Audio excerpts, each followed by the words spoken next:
to wipe out half the universe. Just like that. Tell me his name again. Santa. Sicko mode. Alright guys, so today we're going to be taking a look at my custom HO scale Polar Express model. One that I recently finished up and have basically showed off everywhere else besides here. So I figure it's about time I finally make a video on this guy. I'd also like to make the quick note that this video will be more of a showcase rather than a review. Unfortunately, I didn't get much footage of the locomotive before I weathered it. But for that, I highly recommend the video made by GWR Studios, as he actually owns the whole set, and in that video goes through every little detail on the locomotive and the coaches that are supposed to come with it. Instead, here we'll be talking about what I've done. So with all that being said, let's go ahead and get into it.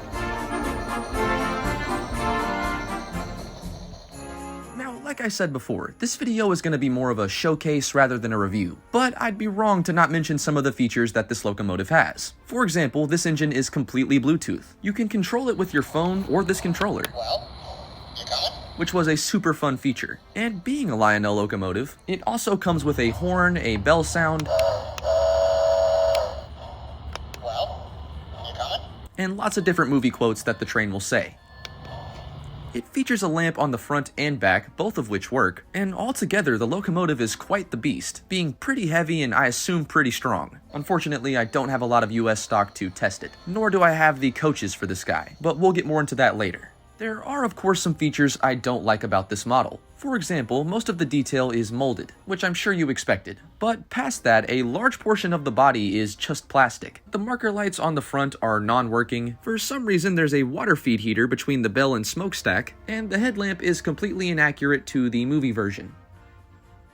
Would you believe Lionel charges you $300 for this train? I don't want to say I was disappointed with the model, because really I wasn't and I'm still not, but those few things I mentioned and a couple other things really just off-put me. What I really wanted was an accurate Polar Express, and when I realized this model wasn't that, I decided I'd try something a little different. And here is where we get into modifying this guy. At first I wanted to make the model movie accurate, but due to a couple problems in the initial mold, that was going to be easier said than done, and runs the risk of compromising the entire model. Being that this one comes with a hefty price tag, that wasn't something I was interested in doing, so instead I would start doing things I knew I could do. For example, adding normal weathering. Using a lot of reference pictures of real pier marquettes, I did my best to add some rust color around the front, the tinder, and make the model look like it was a real locomotive before I did anything drastic. Once the model was weathered, I sealed that in with a coat of matte clear, but didn't want to stop there. This is the Polar Express we're talking about. It's gonna need some ice and some snow, so once that had dried, I did my best to add that as well. The same method from my Jack Frost Percy, a very much older custom, was used here. The ice buildup you see on the tinder, the icicles hanging off of the front, and all over the locomotive, is Woodland Scenic's water effects, which I did my best to apply in clumps around the locomotive, let dry to a transparent finish, and in some cases would then paint over, or leave it alone to make it look like it was ice. The method of doing this is very simple. All you need is a little bit of water effects, dab it onto whatever surface you want it to be on, and as you pull it away it should make an icicle. If you want to make a pile up, just make the pile and form it how you want it to dry.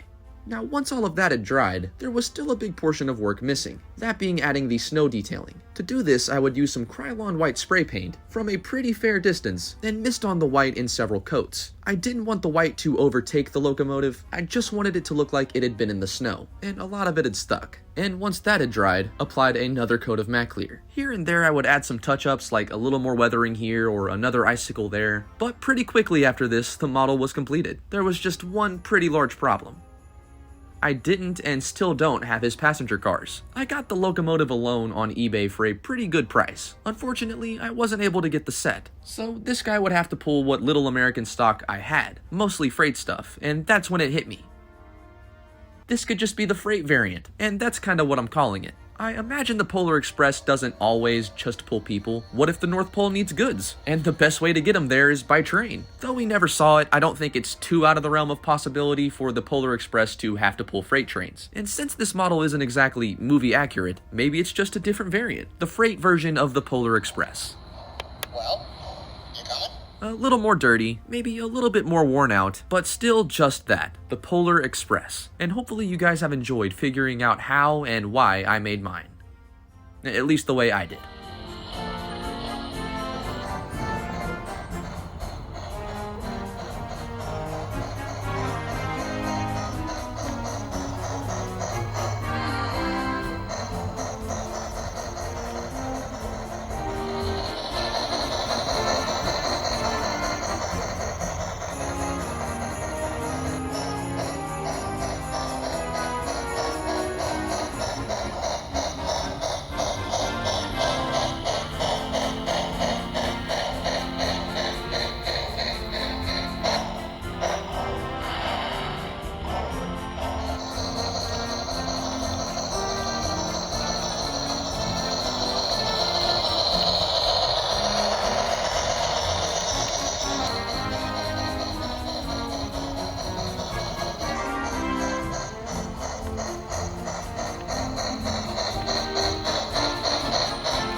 guys enjoyed this video, be sure to like and subscribe for even more Train content. There's always more stuff on the way. And as always guys, thanks again for watching, and hopefully I'll see you guys in the next one.